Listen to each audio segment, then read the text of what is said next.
Hai semua, pada kesempatan kali ini saya akan melakukan presentasi berkaitan dengan mata kuliah pemeriksaan akuntansi keuangan atau auditing 2, di mana fokus presentasi saya akan berfokus pada audit pemeriksaan pajak. Tapi sebelumnya saya memperkenalkan diri. Nama saya Absalom Tiopan Parhusip, kelas AKP 6B, program studi akuntansi keuangan publik, jurusan akuntansi, Politeknik Negeri Medan, di bawah bimbingan dosen pembimbing saya, Ibu Dr. Deliana SE AK MSI CA. Adapun topik presentasi saya kali ini yang berkaitan dengan audit pemeriksaan pajak adalah yang pertama, latar belakang makalah saya, yang kedua, tinjauan pustaka yang menjadi referensi dalam pembuatan makalah, dan yang ketiga adalah pembahasan. Yang pertama, latar belakang. Di latar belakang memuat fenomena di mana pajak merupakan salah satu sumber penerimaan negara yang paling besar.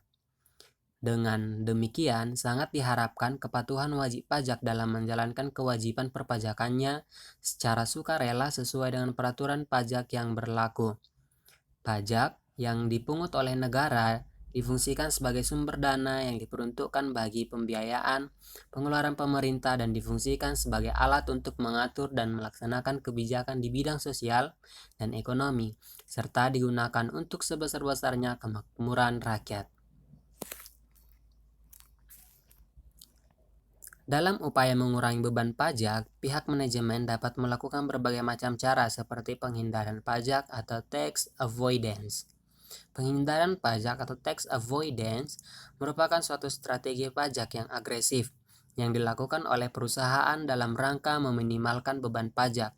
Sehingga kegiatan ini memunculkan resiko bagi perusahaan antara lain denda dan buruknya reputasi perusahaan di mata publik. Artinya bahwa memang tax avoidance jika dilakukan secara benar tidak akan melanggar hukum dan peraturan perpajakan. Tapi ada banyak oknum atau perusahaan-perusahaan atau emiten-emiten yang sengaja melakukan tax avoidance untuk meminimalkan beban dan menguntungkan perusahaan sendiri, mencetak laba yang tinggi tapi melaporkan beban yang tinggi juga sehingga mengurangi pajak yang akan disetor ke pemerintah. Contoh fenomena atau kasus yang pernah terjadi di Indonesia adalah kasus simulator SIM atau SIM, di mana ada penjualan rumah mewah oleh developer kepada terdakwa seharga 7,1 miliar rupiah di Semarang. Namun, di akta notaris hanya tertulis 940 juta, atau ada selisih harga 6,1 miliar rupiah atas transaksi ini. Ada potensi PPN atau pajak pertambahan nilai yang harus disetor 10% dikali 6,1 miliar atau 610 juta. Kekurangan lain, pajak penghasilan final sebesar 5%, yaitu sebesar 300 juta. Total kekurangan senilai 900 juta.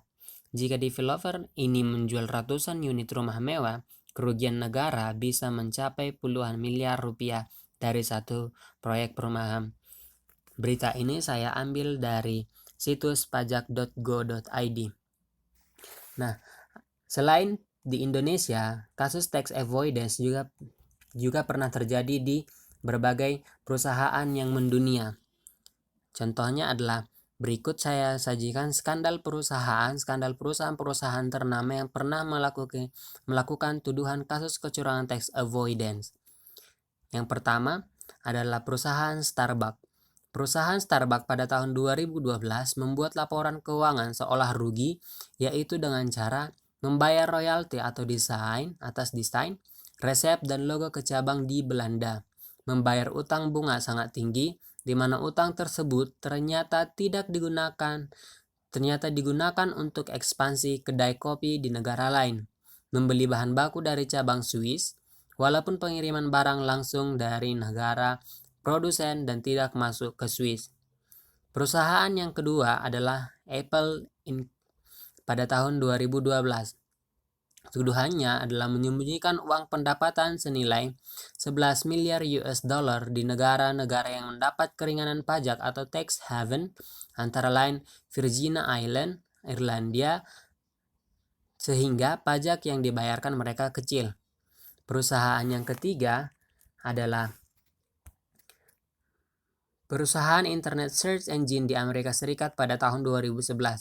Perusahaan tersebut membukukan revenue di Inggris sebesar 398 juta pounds pada tahun 2011, tetapi hanya membayar pajak 6 juta pounds. Keuntungan perusahaan cabang Inggris tersebut ternyata ditransfer ke cabang di Irlandia, Belanda, dan Bermuda.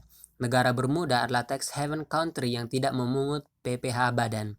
Dan perusahaan yang terakhir adalah perusahaan investment banking di Amerika Serikat pada tahun 2012.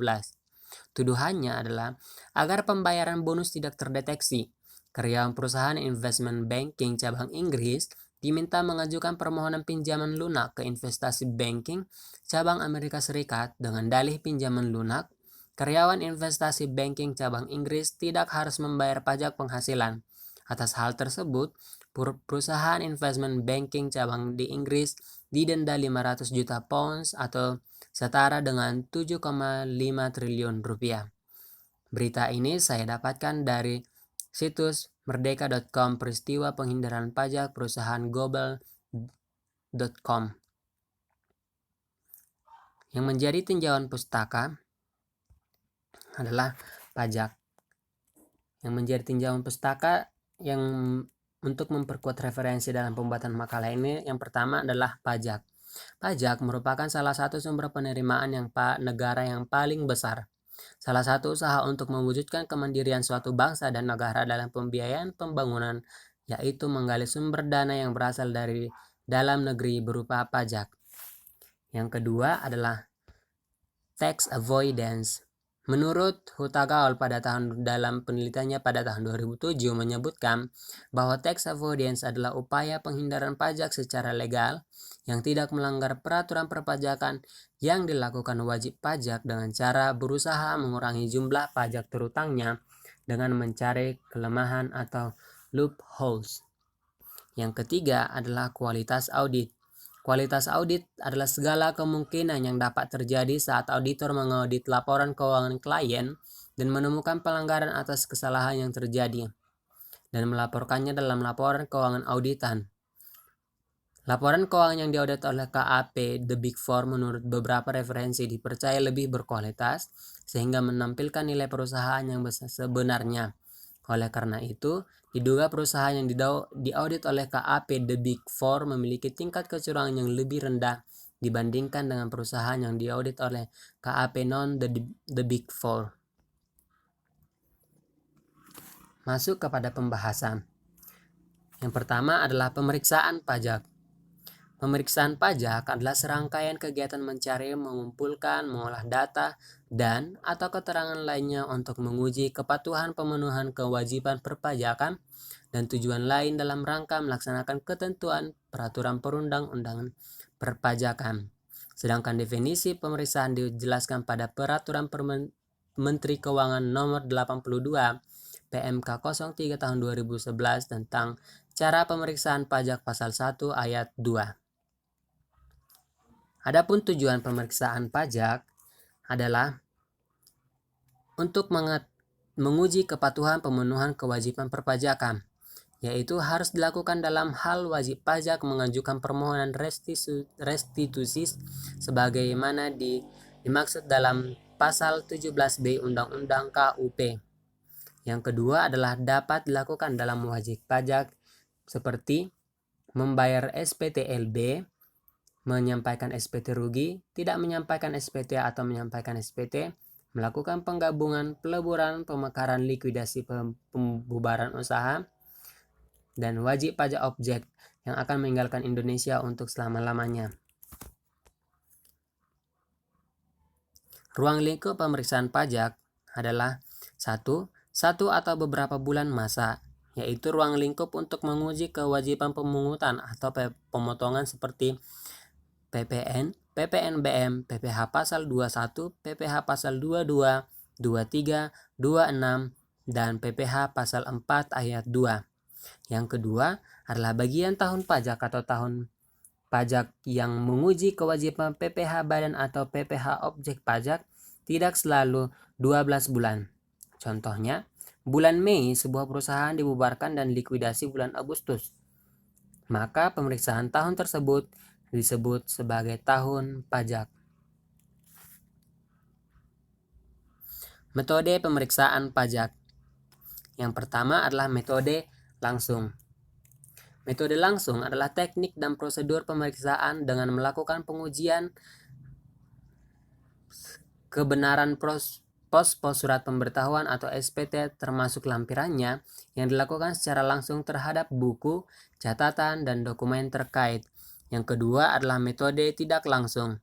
Adalah teknik dan prosedur pemeriksaan dengan melakukan pengujian atas kebenaran pos-pos surat pemberitahuan atau SPT termasuk lampirannya yang dilakukan secara tidak langsung melalui suatu pendekatan perhitungan tertentu. Pendekatannya seperti transaksi tunai dan bank, sumber dan penggunaan dana, penghitungan rasio, satuan dan atau volume, pertambahan kekayaan bersih atau net worth, dan penghitungan biaya hidup. Dan yang terakhir adalah teknik pemeriksaan pajak. Yang pertama, melakukan evaluasi. Yang kedua, melakukan analisis angka-angka. Yang ketiga, melacak angka-angka dan memeriksa dokumen. Yang keempat, pengujian ruang, barang, piutang, dan utang.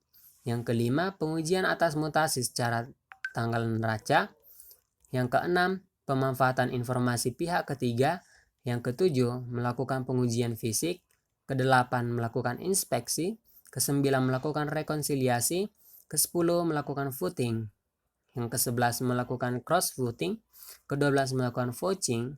13, melakukan trasir. Ke-14, melakukan konfirmasi kepada pihak ketiga. Dan yang terakhir, melakukan sampling data.